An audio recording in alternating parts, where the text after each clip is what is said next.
Hi everyone, I'm back to read the Looking Back in 1812 at the back of A Surprise for Caroline, 1812, Book 3, called Looking Back. When Caroline was a girl, young children like her spent almost all of their time close to parents, brothers and sisters, and other family members. Babies usually slept in their parents' room in a cradle or slatted crib, not too different from the ones used today. Even as children began walking and outgrew their cradles, it was rare for them to have a room to themselves, as Caroline did. More often, children shared a bed with siblings or their mother, except in the most well-to-do families. Sharing a bed was such a normal thing to do that many children would have felt odd or even scared if they had to sleep alone. Still, babies in Caroline's time were not coddled.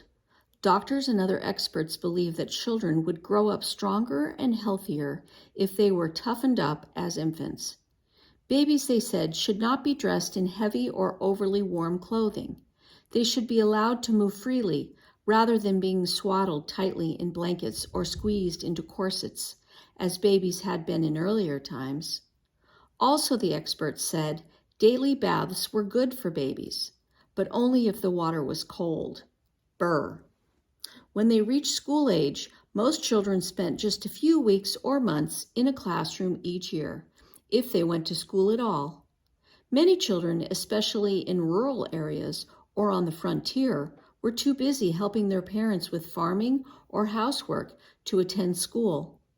New settlements like Sackett's Harbor often were simply too small even to have a schoolhouse.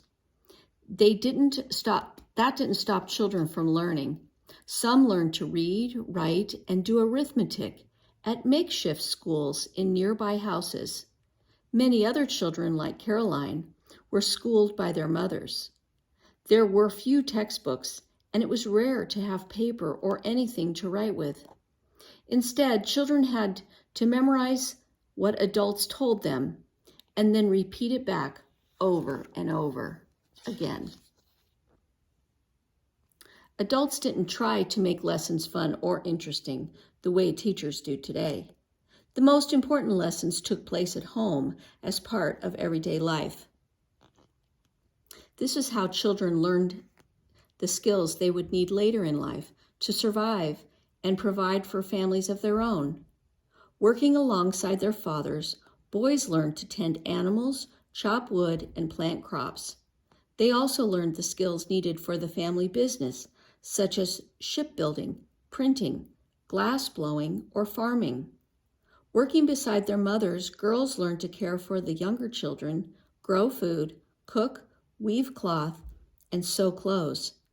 By the age 10, a girl might well be able to build a cooking fire, bake biscuits, mend clothes, and even care for a sick relative, all on her own. Embroidery was considered an important skill for girls. Some girls, like Caroline, enjoyed this work. Others, like 10-year-old Patty Polk of Maryland, found the work fussy and boring. Her sampler read, "Patty Polk did this and she hated every stitch she did in it. She loves to read much more." When it was finally time for play, boys and girls usually played separately. Like the work they did, boys' and girls' games were very different. Boys swam, raced, jumped rope, and played ball. Girls were encouraged to play more quietly. Their games often involved pretending to do the same chores their mothers did every day. Young girls practiced weaving bits of straw, made pies out of mud, and watched carefully over their dolls.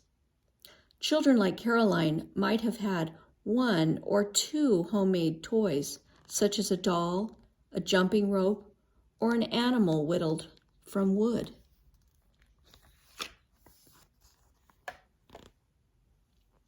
Any book was a treasured possession, but children's books were not imaginative and exciting. Mostly the stories contained lessons adults wanted children to learn about honesty, good manners, and of course, hard work. During Caroline's time, Christmas was celebrated in many different ways.